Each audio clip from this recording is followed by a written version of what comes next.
Sa pagpapatuloy po ng ating pakikinig ng salita ng Diyos, ay ating bubuksan sa Galatia 5.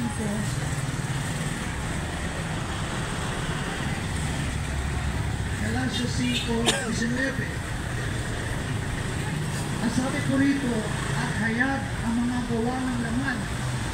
Sa mga tuwid ay ang mga ito, pakikiapid, karumihan, kalibutan, pagsampa sa Diyos-Diyosan, pangkukulang, mga pagtataniman, mga pagtatalo, mga paninibo, mga pagkakaalitan, mga pagkakampi-kampi, mga pagkakabaha-bahagi, mga hidwaang pananampalataya. Bakit po namin itong sinabanggit sa inyo, mga kapatid? Sapagkat kailangan natin aminin sa ating mga sarili na tayo ay nagkakasala at makasalanan.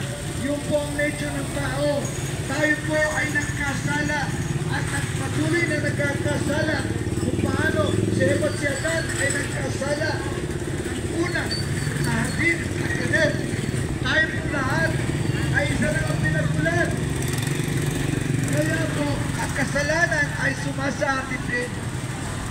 Kaya po namin ito pinabanggit para maging aware tayo na pagsisiyan natin ang mga kasalanan ito, sapagkat kung hindi, ang ating tutupuan. Mga kapatid, kung kami po ay nangangaral sa inyo at babaliwalain nyo, nasa isa inyo po yun. Pero wala po sisiyan pag tayo napunta sa hell. Kaya po namin pinabanggit ito para po tayo magpakumbaba sa Diyos. Ang sabi pa po rito, at hayag ang mga gawa ng laman sa makatuwid ay ang mga ito, pakikiapid, karumihan, kalibugan, pagsampa sa Diyos-Diyosan, pangkukulang, mga pagtataniman, mga pagtatalo, mga paninipugho, mga pagkakaalitan, mga pagkakampi-kampi, mga pagkakabaha-bahagi, mga hidwaang pananampalataya, mga kapanatilian, mga paglalasing, mga kalayawan. At ang mga katulad nito, tungkol sa mga bagay na ito, ay aking ipinagpapaunang ipaalala sa inyo. Tulad sa aking pagpapaalala ng una sa inyo, na mga nagsisigawa ng gayong mga bagay ay hindi magsisipagmana ng kaharian ng Diyos.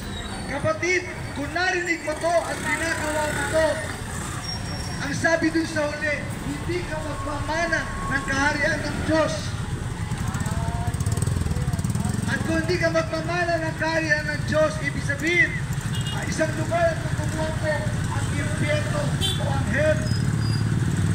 Subalit, ang mga ito, mga kakapulian ko, atin itong pagsisisihan. At tayo magpapakumbaba sa Diyos at sasabihin mo, Panginoon, nagawa ko yung mga bagay na yun at ginagawa ko pa yung mga bagay na yun, patawarin mo ko. At ang Diyos ay handakang patawarin at linisin. Wala naman sa atin dito ang hindi nagkakasala. Lahat po tayo nagkakasala. Kaya lahat po tayo ay inutusan ng Diyos na humingi ng tawad, magpakumbaba sa Diyos at hingi ng tawad ang ating mga ginagawang kasalanan. Kapatid, ang paghingi ng tawad ay habang ikaw ay buhay pa, sapagkat pag namatay ka na, meron ka ng tutunguhan lugar, langit o ang impyerno.